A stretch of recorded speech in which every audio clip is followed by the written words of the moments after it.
Hey guys, and welcome to episode 5 of Football Manager 1015 with Aston Villa. Turning back on the 7th of February, sorry, 7th of February 2015 for the home game against Sunderland, as promised.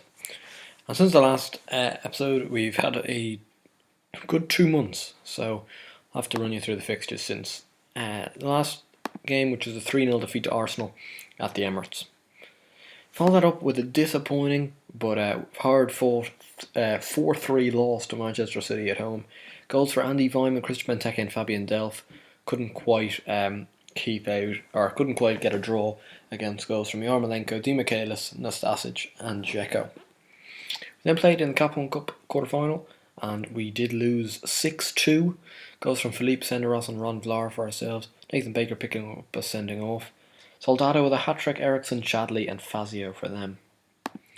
We managed to keep a 0-0 draw at Goodison Park though, which I was quite pleased with. Kieran Richardson with a knock, but a good result nonetheless. We then beat West Brom 3-0. Jonas Olsen sent off, 2 for Andy Weimann and 1 for Jack Grealish. But then we lost 4-1 to QPR, so real kind of inconsistency I suppose. Benteke for us, Colker, Vlaar on goal, Vargas and Aston for them. We then hit January, and I suppose I better go through the January transfer window before hitting into these 5 games. So we did, because we had a board takeover, we managed to get a little bit more money in the bank for us to spend. And we didn't actually sell anybody, apart from Bonazzoli going out on loan once again. It's his 3rd loan club. Is he improving? Kinda is, a little bit, but not too much. 3rd loan he's had all year, so at a 3rd different team, so a little bit odd. Anyway, 3 guys coming in. Danny Ings for 1.1 million. I thought there was a steal. He was coming to the end of his contract at Burnley, so I snapped him up for 1.1 million. Because you can't approach to sign them if they're in the same country as you. 43.5 grand on the wages, which is a bit steep, but we were in the position to offer it, so I suppose I just went in for it. He'd scored 8 in 19 games for Burnley, who are overachieving this year, so I decided I should just cash in on him and get him at that low price. Next man in was Dan Burn for 1.5 million. I felt I needed a little bit more strength in the defensive department, especially with me with Clark out on loan, and really when he comes back I'm not looking to get him back into the team. So I decided to go for Dan Burn, who's quite good in the air. He is a little slow, I suppose, which is a bit concerning, but he made his debut against Liverpool and played a 7.5 rating, so you can't really complain too much about that. Got decent potential on him as well, and again, for only 1.5 million, as an English player goes, that's quite a bit of a steal, I think. Last man in, a bit of an FM legend really, Gino Peruzzi for 3.3 million from Catania in Serie B. He's a very good right back. He came in though and he was injured and he's still lacking match fitness, so he won't start today for his debut, but he is our best right back. He's much better than Matt Loughton, to be honest. Matt Loughton's decent, but he's just a little inconsistent, I suppose, so hopefully Peruzzi can really add some more consistency to that role. Also, another guy coming in, that's coming in at the start of the summer, so in June, is Federico Bravo for 4.5 million from Boca Juniors. He's 21 years old, and he looks an absolute beast of a defensive midfielder. Can also play in the centre of midfield. I highly recommend you guys snap him up. Again, pace not his strong point, but you can work on that still at 21 years of age. But he's got some really decent mentals for his age, and technicals that are decent enough that you can work on. He's uncapped by Argentina, but I do feel he will get capped at some stage, and I think for 4.5 million again, a bit of a coup for the club, and hopefully when he can come in, he can add a little bit more balls to the midfield, I suppose. Anyway, back to the January fixtures now, and we started off January with a fantastic 3-0 win over Stoke away from home at the Britannia Stadium.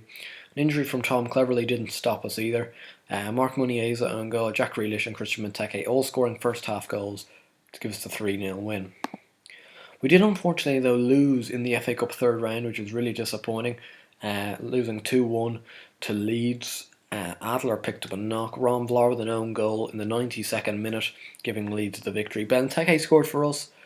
to open the scoring actually before they turned it around.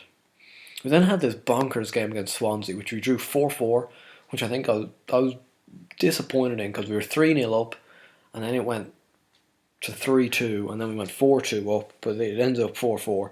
As you can see, Christian Benteke scoring all 4 for us, 1 from the penalty spot and 3 from open play. But to match that, Bafit Timby Gomez for Swansea scored all 4 of their goals. So 2 strikers, both scored 4 goals. Match ends in a 4-4 draw, a real cracking game at Villa Park though. Then follow that up with a really good win away at Southampton 2-0. Christian Benteke continuing on his decent run of scoring, and Fabian Delph also on the score sheet. And then a real prize victory at home to Liverpool 2-1. Fabian Delph again, and again Christian Benteke scoring, cancelling out a Joe Allen goal which had equalised for Liverpool. Which means in the Premier League we've now hopped up to 14th. We're 5 points away from relegation, and a win today would only increase that to more. Which I think is good because we're getting a bit of a gap now. We're picking up a bit of form. We're scoring a few goals. As you can see here, Christian Benteke, 3rd top scorer in the league with 11. He is a little unhappy though still, so we've got to try and perform as best as we can while we have him. Because I think he does want to leave still, but hopefully he can pull out a good season here and end up with maybe 20 goals or so. We do have Sunderland today, who are below us and really we should be beating. So we'll get into the game now here at Villa Park. There's another change in formation. I know these are coming thick and fast at the moment, but because we've actually off camera I've been tinkering at the formation a lot. We've got Adler in goal, back for Baker, Byrne, Vlar and Loughton. This is because Peruzzi, as I said, is not quite match fit. Jorge Sakura is injured, and so is Ali Sissoko. So that's the reason why Byrne and Baker are both in the team. Sanchez is the defensive midfielder, but Cleverley and Delph as the 2 centre mids, and Grealish playing off Benteke and Ings up front. Benteke and Ings so far seem to be complementing each other quite nicely, which is good to see, because that's obviously what we want. And Jack Grealish, of course, is the youngster who we're still trying to bleed through into the first team to kind of help his development, I suppose, and make sure his development doesn't ever stunt as we get this game underway. And Byrne with a long ball immediately, but Benteke can't do much with it. I feel that it will only take probably a few more wins before we can really settle down as not fearing being in a relegation scrap this year. Of course, 40 points is usually renowned as the kind of safety mark, and I suppose a few more wins would get us close to that. As here's Danny Ings finds Benteke, and Benteke's in for his 12th league. Oh no, how is that an own goal? I really don't understand that. I think Benteke will be hard done by here because he shot it. Yeah, Manone has saved it into the net, but I think it was going in nonetheless. But it goes down as a Vito Manone own goal. But nonetheless, we are 1-0 up. Now here's Grealish. Vlar, and it's 2-0. This is a really nice start to this game. Showing a little bit of quality here. Grealish, another corner. And it's another assist for the youngster, which is only going to benefit him in the long term. Just getting as many goals and assists in the Premier League, starting off. And you look at it, and he's playing ahead of people. He's playing in that position ahead of people like Nzogby and Joe Cole, who are supposedly kind of seasoned veterans, I suppose, at that role, and it should be ahead of him. But I've kind of decided to go for him, for Grealish in front of them, as I feel he's our best chance at getting something from that role, and he's really suiting playing in it quite well. I'd say this new tactic, we moved to it just before the Swansea game, because that was the first game Danny Ings started, and since then we've picked up 2 wins and a draw, and that draw was an entertaining 4-4, and it looks like we might be on our way to a 3rd win here. So you can definitely say that the tactic seems to be a success at the moment. For the team, really working quite nicely as Delph picks up a yellow card. Now, this game is kind of drifting out. Hopefully it can just drift out for full time. I wouldn't really mind that.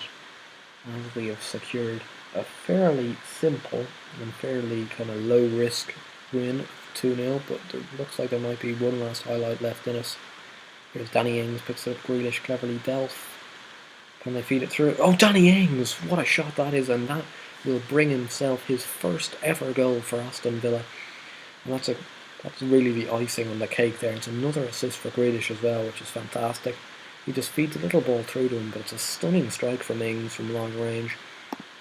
Wiedemann only not having a sniff of saving that, and it looks as if this game is really just not gone Sunderland's way. It's been a bit like we were earlier in the season, where you're down there and actually like Sunderland come out and probably been the better team, but we've been so much more clinical with our chances and have really kind of punished them when they've given us the opportunity to do so. 3-0 probably a little harsh on them, but you know, if we're going to be this clinical, we do deserve to win the games. We stay in 14th place, but you know, like we're rapidly improving as a team at the moment, which is good to see. Like the board, we're back to stable now, so because 14th is exactly where we're supposed to finish. So as you can see now, a little 4-game winning run starting up, which is great, but unfortunately we do have Chelsea, Man U, City and Spurs as 4 of our next 5 games, which is going to be a little bit tricky. And the next live commentary will probably will be the game again at home to Burnley. If we have a look now just in depth at the table, just for one last time, so we're in 14th now with 29 points. You know, mid-table is QPR. Like mid-table is only 4 points away. Top half is only 4 points away. So hopefully we could even end up in the top half if we pull together a decent end to the season. Anyway, if you enjoyed this video, please do give it a like and subscribe to the channel. I'll see you guys later. Bye.